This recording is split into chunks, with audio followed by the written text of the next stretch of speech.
Ազգային ժողովի մեծարգո նախագահ, հարգելի պատգամավորներ, հարգելի գործընկերներ, թույլ տվեք ամփոփ ներկայացնել 2026 թվականի բյուջեի նախագծով հատկացումների շրջանակներում շրջակա միջավայրի նախարարության կողմից նախատեսվող աշխատանքները, որոնք բխում են կառավարության ծրագրով ամրագրված ոլորտի առաջնահերթություններից եւ Հայաստանի Հանրապետության կողմից ստանձնած միջազգային մի շարք պարտավորություններից։ Շրջակա միջավայրի նախարարության կողմից իրականացվող 6 բյուջետային ծրագրի շրջանակում ներառված 25 միջոցառման ֆինանսավորման ընդհանուր ծավալը նախատեսում է շուրջ 15.4 միլիարդ դրամ, որը մոտ 815 միլիոն դրամով ավելի է 2025 թվականի հաստատված 14.5 միլիարդ դրամ բյուջեից։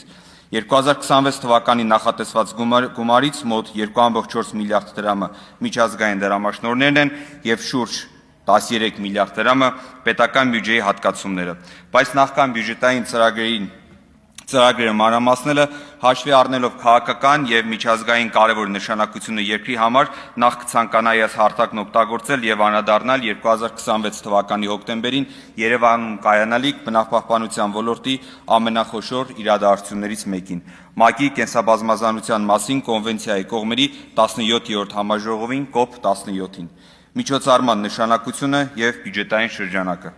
2024 թվականի նոյեմբերի 1-ին Կոլումբիայի Կալի քաղաքում կայացած COP16 համաժողովի ընթացքում կոնվենցիայի պատմության մեջ առաջին անգամ քվեարկության արդյունքում կայացվեց Հայաստանի համար բնապահպանության ոլորտում պատմական որոշում։ Մեր երկիրն ընտրվեց որպես COP17-ի հյուրընկալող եւ նախագահ, որը մինչեւ 2028 թվականը համակարգելու է կոնվենցիայի գործընթացները։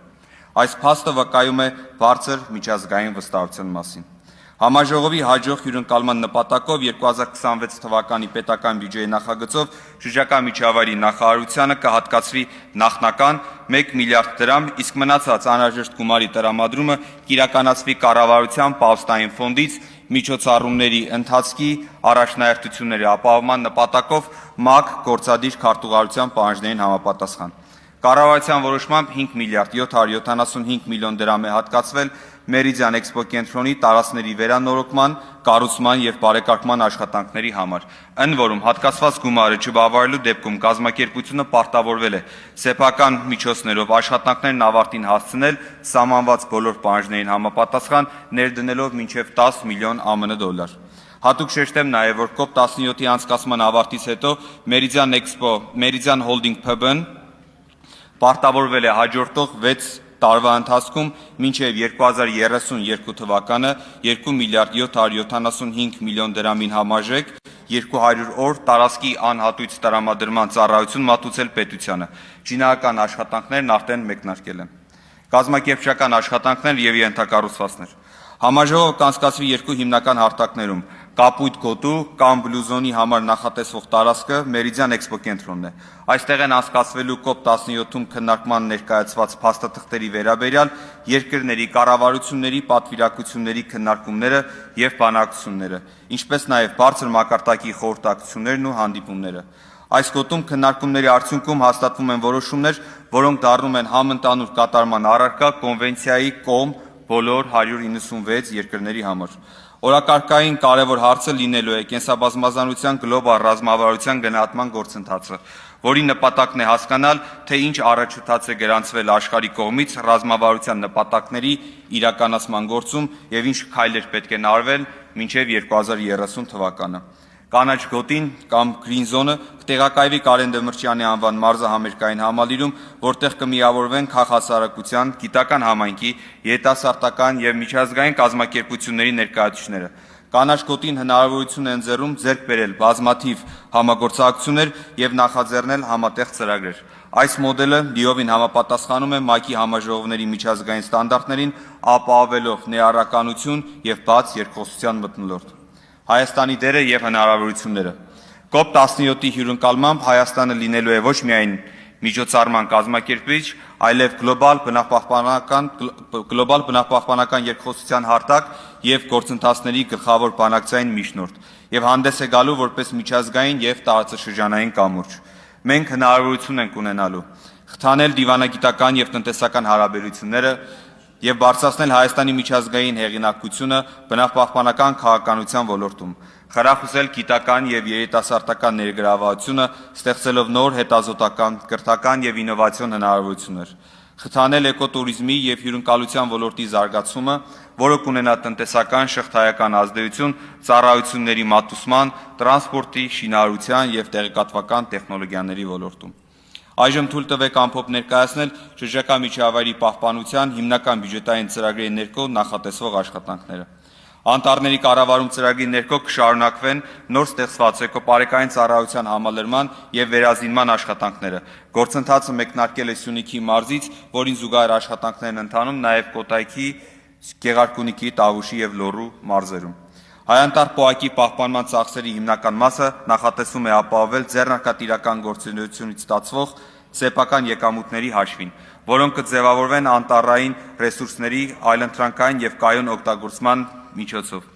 Նշեմ, որ 2025 թվականի ձեռնարկատիրական մուտքերը 9 ամսվա կտրվածքով նախորդ տարվա նույն ժամանակահատվածի համեմատ աճել են 193 միլիոն դրամով կամ մոտ 23%, կազմելով ավելի քան 1 միլիարդ դրամ։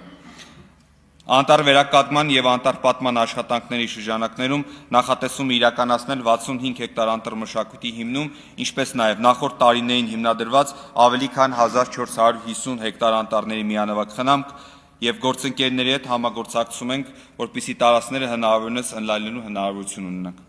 2026 թվականի անտառների վնասակար օրգանիզմների դեմ ավիացիոն կենսաբանական պայքարի աշխատանքներ կիրականացվեն 9000 հեկտար անտառային հիմնական վարակված տարածքներում։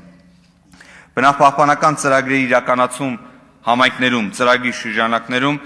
յուրաքանչյուր տարի խոշոր աղտոտող կազմակերպությունների կողմից վճարվող բնապահպանական հարկերն ուղղվում են ազդակիր համայնքներին բնապահպանական և առողջապահական միջոցառումներ իրականացման համար։ 2026 թվականին նախատեսված է մոտ 686 միլիոն դրամ բնապահպանական սուբվենցիա 17 ազդակիր համայնքների համար։ Ներկայում ընթացքի մեջ են մի շարք բնապահպանական ծրագրեր, օրինակ՝ Քաջարանում կարգավորվում է Գեղանուշ գետի հունը և ամրացվում են հենապատերը, Կապանում շարունակվում են Վաչական գետի հունի մաքրման և նոր հենապատերի կառուցման աշխատանքները, Երևանումն ու Բարաշենի խճուղու հատվածում ձևավորվում է նոր անտառաշերտ։ Բնական ռեսուրսների և բնության հատուկ պահպանվող տարածքների կառավարում ծրագրի ներքո 624 միլիոն դրամ կուղղվի բնության հատուկ պահպանվող տարածքների կառավարումն իրականացնող 6 պոակների պահպանման ծախսերին։ Քաղաքականությունը ուղղված է պոակներին ֆինանսական ինքնաբավության բարձրացմանը և սեփական եկամուտների աճին։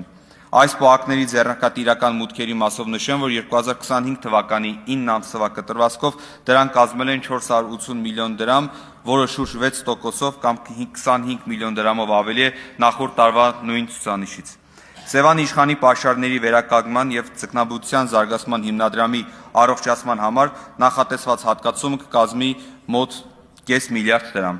Միջոցառման շրջանակներում կապահովի անհետացման եզրին գտնվող արժեքավոր ձկնատեսակների, Սևանի իշխանի երկու ենթատեսակների արհեստական վերարտադրությունը։ 2026 թվականին նախատեսվում է մոտ 1.2 միլիոն հատ մանաձկան բաց թողում, 2025 թվականի 920,000 հատի փոխարեն։ Սևանալճում և նրա ջրահավաք ավազանում ձկան և խեցգետնի պաշարների հաշվառման նպատակով պետական բյուջեից հատկացումների շրջանակներում յուրաքանչյուր տարի գիտական ուսումնասիրությունների հիման վրա սահմանվում են նաև սիգի արդյունագործական որսի չափաքանակներ։ Որսի արդյունքում բնօգտագործման վճարից մուտքերը 2025 թվականին կազմել են մոտ 73 միլիոն դրամ։ Համաձայն հարկային օրենսգրքի այսուհետ բնօգտագործման վճարները կվճարվեն ոչ թե փաստացի օգտագործման ծավալի, այլ տրամադրված չափաքանակի համար։ Բնօգտագործման վճարի դրույքաչափերի ավելացման արդյունքում սիգի 1 կիլոգրամի վճարը սահմանվել է 200 դրամ, նախկինում գործող 65 դրամի փոխարեն։ Շրջակա միջավայրի վրա ազդեցության գնահատում և մոնիտորինգ բյուջետային ծրագրի շրջանակներում Հայհիդրոմետ պոակին կհատկացվի 1.65 միլիարդ դրամ։ 2025 թվականին արդեն ձեռք է բերվել մթնոլորտային օդի որակի 2 դիտակայան, որոնց տեղադրման համար ներկայումս ընթանում են տեղանքի պատրաստման աշխատանքներ, ինչպես նաև այս տարի Հայաստանի և Ճապոնիայի միջև ստորագրված դրամաշնորհային համաձայնագրի շրջանակներում ձեռք կբերվի ճապոնական արտադրության ժամանակակից սարքավորումներ 3 դիտակայանների համար, որոնք նախատեսվում է տեղակայել Երևան քաղաքում։ Նշված դիտակայանի տեղադրմամբ կապահովի Երևան քաղաքի օդի աղտոտվածության ամբողջական գնահատումը։ Վստահ եմ, որ ներկայացված միջոցառումների հետևական իրականացմամբ մենք կարողանանք ոչ միայն պահպանել մեր բնական հնարավորությունները եւ հարստությունները, այլև ունենալ կայուն շրջակա միջավայր։ Շնորհակալություն։